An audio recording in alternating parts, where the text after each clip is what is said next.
Good morning and welcome. On behalf of Micronutrients, welcome to our pre-conference symposium this morning. I would like to thank Bob and the rest of the Western Dairy Management Conference Organizing Committee for allowing us to have this pre-conference symposium this morning. Thank you very much. Micronutrients, we are the manufacturers of IntelliBond trace minerals. Two things to remember is trace minerals with low rumen solubility and high bioavailability. We also invest, ladies and gentlemen, very heavily in research. We believe that our products need to be sold and marketed and used based on good, sound science. And that's one of the reasons we are holding this conference this morning, is to talk about good science and how you make decisions based on the many technologies that are coming down the road. So it's our pleasure this morning to have as our speaker Dr. Tom Overton. Many of you know Tom, have heard him on the lecture circuit throughout the world, throughout the dairy industry. He's in the Department of Animal Science at Cornell University. He's professor of dairy management. He received his BS degree from Cornell and his MS and PhD at the University of Illinois. The one thing that I always comment about Tom that he never fails to remind me of, he's a diehard New England Patriots fan. I'm a Colts season ticket holder. So he never fails to kick sand in my face the couple times a year that I see each other. So it is with great pleasure this morning, Tom, that we have you here. Please welcome Dr. Tom Overton.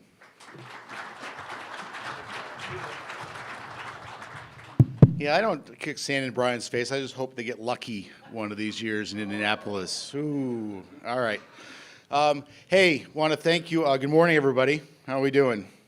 Yeah, not bad. All right. So want to thank Micronutrients for the kind invitation, Brian and JJ, for also giving me a topic this morning that I would say stretches my boundaries a little bit in terms of thinking about some of these topics and having to actually spend a little time putting something together. So we're going to talk about decision making this morning, right? And making decisions about or choice about new technologies on the dairy. Okay, and of course the other thing with a title like this is a nice broad one, right? So I can take this a variety of different ways, and we'll see how it goes.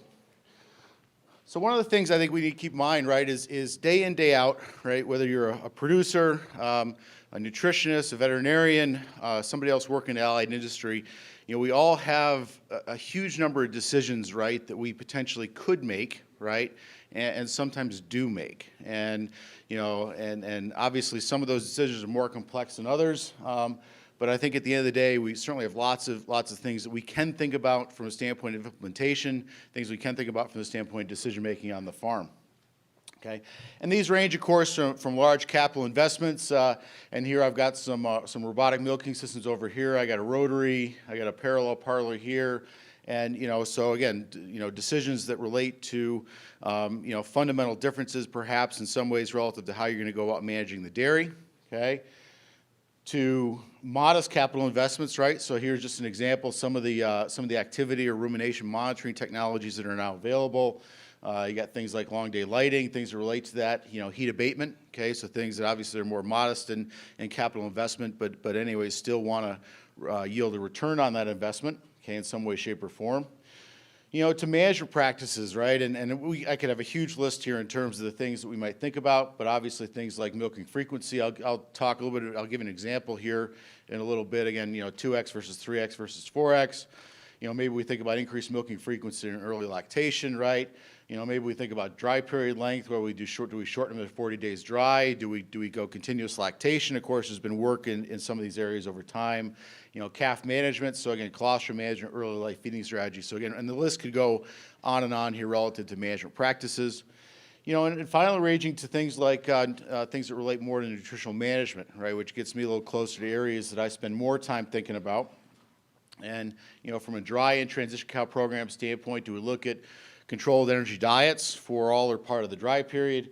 How do we approach the issue of managing hypocalcemia on the farm? What do we do relative to protein and amino acids and things like that? And those are just examples. We could go on and on as well. Do we think about strategic supplementation of specific nutrients in the transition period, right? There's several of those that we could think about there, and you see a couple examples there.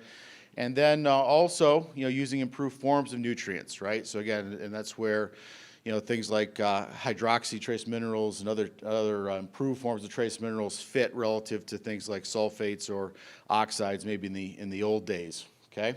So again, a variety of things that we need to think about here, okay, or could think about here relative to what we might implement.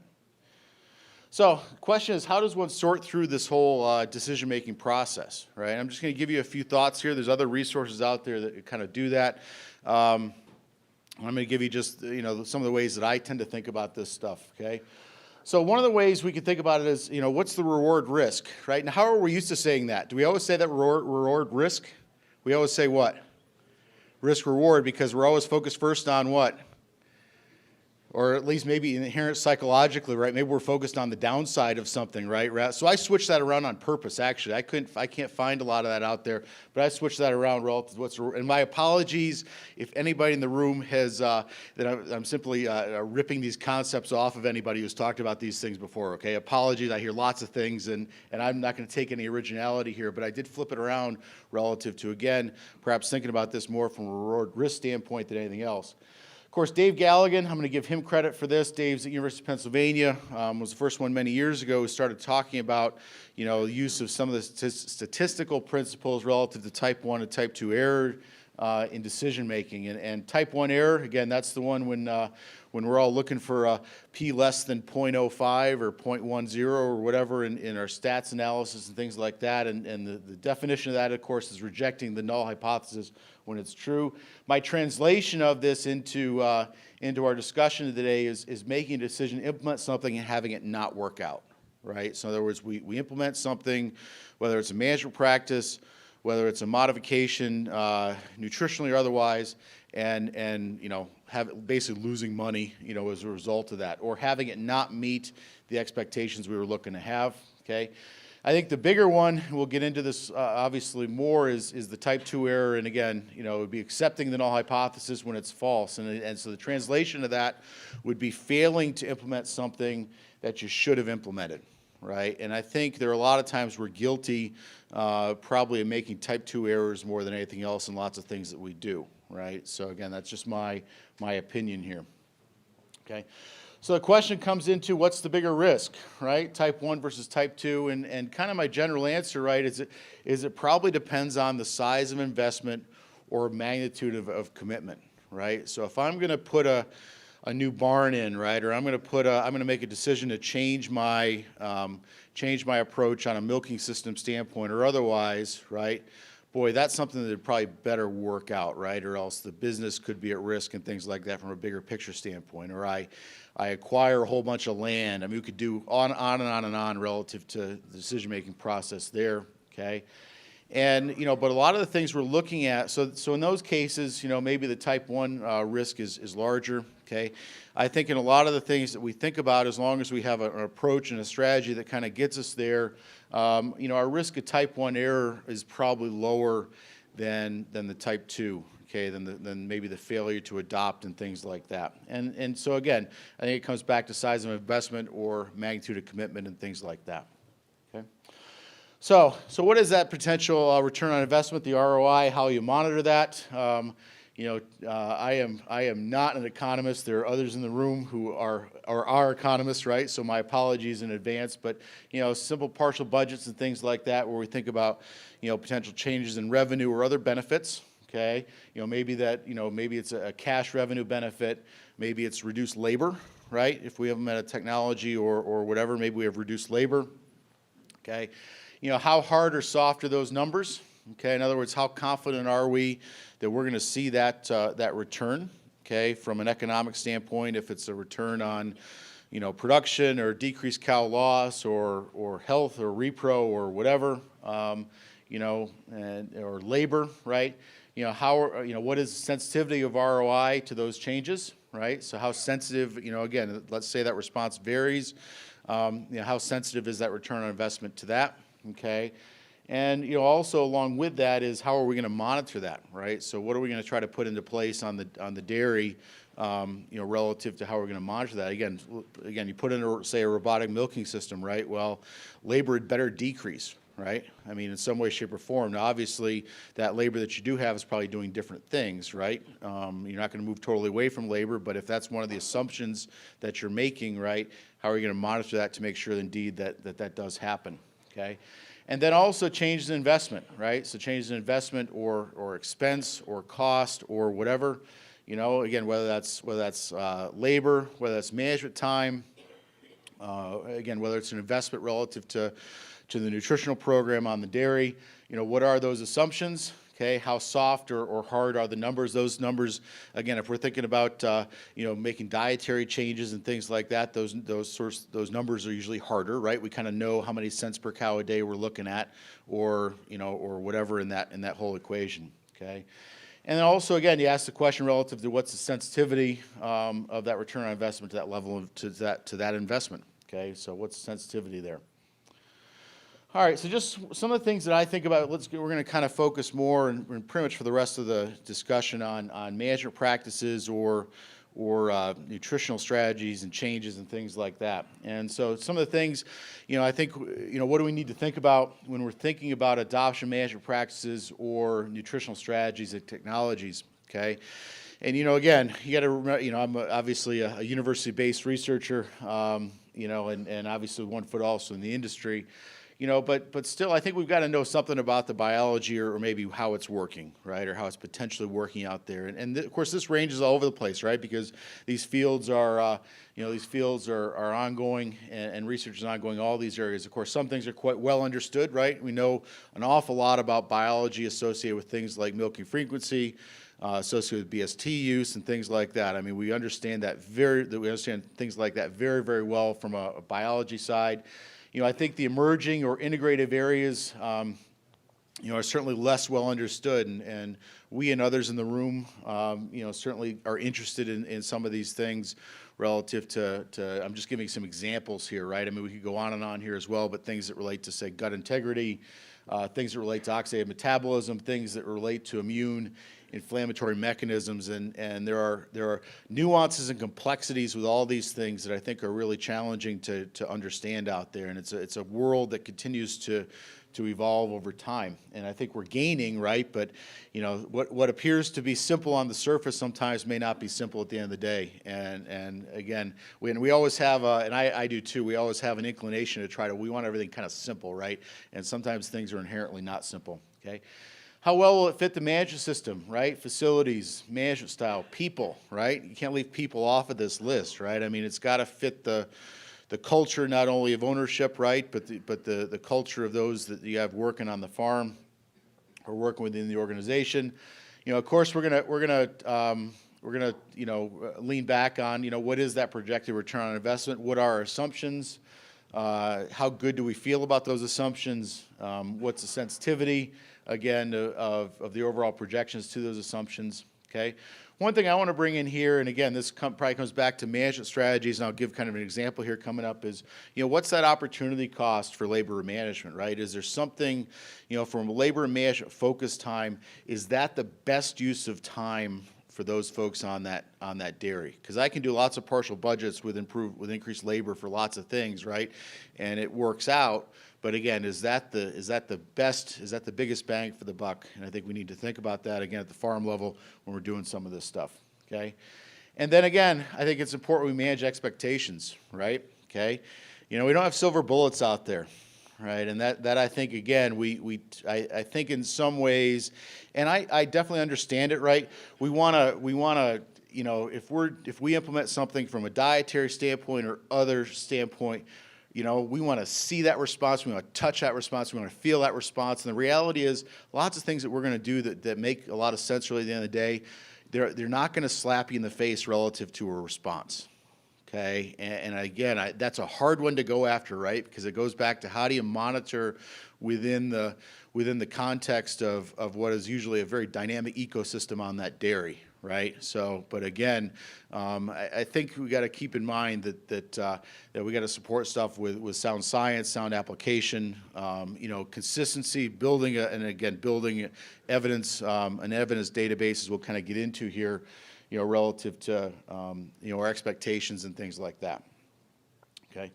All right. So one of the things I think about from a standpoint of research is, and again, I don't claim to be original here, although I did Google this and I didn't find anybody with any trademarks or circle R's on this statement. So I'll hopefully not get sued or anything like that. But I kind of think about a constellation of evidence, right? And so I don't want just one kind of piece of evidence, right? I kind of want multiple things that I can kind of connect dots on and things like that, and give me confidence that the decision that we're making is going in the right direction. Okay, so what is that? What's in that for me? Again, biology and potential mode of action. We've kind of hit on that already. Research and demonstration, and I think that obviously, and there's multiple layers here, right? And there's folks that are way more eloquent than I am in outlining some of these different things, especially when you get into the large epidemiological literature and things like that in different ways. But obviously, from my standpoint, I want to see controlled, peer-reviewed university or research center work that not only gives us some indication relative to potential response, but also some indication relative to what's going on from a biological standpoint, if we're thinking again about a nutritional innovation or things like that. Potentially, we're either replicated pens, say for example, within farm, right, or potentially across dairies, that essentially their studies or demonstrations in certain ways, shapes, and forms. Okay, now again, these all have challenges relative to how robust they can be, relative to how they're done, and things like that. But still having some element there of some field-based work, I think is, for me anyway, is attractive to go along with some of the university-based stuff. And of course, we can get more formal, informal, and get into meta-analytic type approaches and things like that. And I'll show you some examples of that here coming up. Okay, you obviously want whatever you're going to do to be practical, right? We've got to keep that in mind and be pragmatic, because we want something to have a chance of success on the dairy. Now, obviously, in the case of nutritional innovation and things like that, again, a lot of times that's the dairy working with a nutritionist, and you make a choice to implement a technology or, an improved form of nutrient or whatever. Other times relative to management practices, again, does it fit with the culture, management culture of the people, things like that. Do we have examples where it's worked in other places, right? And again, I guess I'm talking not only to the dairy producer crowd, but also to the nutritionist crowd in this too, and veterinary crowd, because you're all getting, an experience with multiple clients, extension as well, okay? And experience comes into play as well, right? A lot of times when we're talking about newer technologies, right? We may not have a lot of experience. And, one of the things we're finding anyway, and especially with some of the things that relate to technology, is, the days of this is all kind of, the kinks kind of got worked out at the university level, and then it goes out in the field, right? And it kind of flows that way. That doesn't really happen anymore, right? Again, technology, the availability of, the accessibility of it at the for the farm level. And I'm thinking about some of the electronic monitoring technologies. I was one of the part of 50 or 60 folks stuffing all those wonderful bags that you guys have yesterday. And again, a lot of things in those bags obviously relate to, a number of them relate to technology in some way, shape, or form, right? So, and we're learning together in all these things, really, from the standpoint of industry, kind of university, kind of all at the same time. All right, just a couple comments here on controlled work. And again, this is an area where I spend a fair amount of my life, right? I mean, the vast majority of research that we do falls in this category, although we do some things with commercial dairies as well, okay? And again, a lot of this kind of focuses on transition cow stuff, right? And just a few things to keep in mind, right? And again, because these things do vary over there, and just kind of watch it, right? So, studies that enroll but then remove a lot of cows, right, for reasons that may be more subjective than others, right? Just, again, you got to keep an eye on some things there. How well do the controls perform? Okay, I'm going to show you an example of this here in just a minute, but I think that's also something that we've got to keep in mind anyway, is from my standpoint, when we've got really well-performing controls, then I'm really happy, because that means if we've got some intervention that we're adding to that, and we get a response, I feel pretty good that we're going to see that same response applied out in the field, right? Okay, right? Versus controls that maybe are compromised a bit. Replication statistical power, right? This is, again, a big one, and we got to keep that in mind, because, do we have enough cows on the study to get at biologically significant or economically important differences versus some of the statistical significance? I mean, some of the studies that were done, 15 years ago or so, related to, say, 0-day dry periods, right? Very few cows per treatment had milk yield numerical differences of, 3 kilos or 6 to 8 pounds post calving. but they weren't statistically significant, right? Again, I'm not trying to pick on that work, right? I understand, but again, you got to keep that all in mind relative to, do we have enough cows on to really get at some of this stuff? And we tend to try to put more cows on compared to lots of places, okay, per treatment. Our data internally consistent within studies, and again, when we're looking at presentations, right, are all or most of the available results being presented in some way, shape, or form, right? Or are we just kind of cherry picking the good stuff, right? And again, I've got to be mindful of that as well, right, in terms of stuff that we do. But again, I think it's important to kind of get a sense for all that. And again, looking for patterns of response. Just because we don't get a response in one particular study doesn't negate other studies that may show a response, right? It says, okay, we've got some differences here in terms of how these studies are conducted. We probably shouldn't expect something every single time. Okay, right? And there's going to be some level of heterogeneity response there. Again, meta-analysis helps to formalize some of that, okay? Just a quick example, I think I've sanitized this enough. This is some recent work published over the last couple of years in Journal of Dairy Science. Actually, two different studies here. These are both transition cow studies, multiparous cows, showing fairly large responses to some of the things of interest in the studies here. This top study, here's the controls. This is dry matter intakes here from calving through 30 days in milk. And so the calving, if you look at the average dry matter intake for the first 21 days or so in this study, they were running about 26 pounds for multiparous cows. Okay, now in the dairy level, those of you fresh cow groups, Holstein, multiparous Holstein, fresh cow groups, how happy are you with 26 pounds of dry matter intake in those pens? Right, not real happy, right? Okay, and then another one here, control group here in black. Again, the cows got off to a good start overall, but then you actually see them starting to decline in intake. Now again, the responses were large, right? But I'm sitting here looking at these control groups, especially in this study, going, what is going on there, with those cows, right? So again, be mindful of stuff like that, okay? So meta-analysis here, this is some of the work that Todd Duffield did a long time. Actually, I think I may have the wrong year in there. Sorry, Todd. I think it was probably 2008, my bad. Okay, but this is just a meta-analysis of the effect of monensin or rumensin on circulating blood ketones, right? And showing in general, you guys have seen lots of this meta-analysis become fairly popular in certainly some of the nutritional worlds here. And again, showing not only the variation among studies, the weighting of studies, the error, but then also typical responses and things like that. So again, nice ways to be able to look at some of that more formally. Okay. Just going to give a very quick example here relative to milking frequency. And, again, this is one of those things, this topic is not new, right? So, different folks have looked at things, 4x, 2x, about a 7% increase in milking capacity and labor required, different schemes out there. I've always looked at this as something that's fairly minimal in its economic investment, right? Because the increased investment is basically labor and feed, and the feed investment only comes if the cows respond with more milk, right? So, it's an incremental or marginal milk response there. And again, we'll always trade that one, okay? This is the one that really got it going. This is Israel, 20 years ago plus now. Got basically, 5 to 7 kilos, so that's, 10 to 15 pounds a day with 6x milking versus, or 6x the first 6 weeks anyway, lactation versus 3x, and then when they went back to 3x and things like that, they held a response, okay?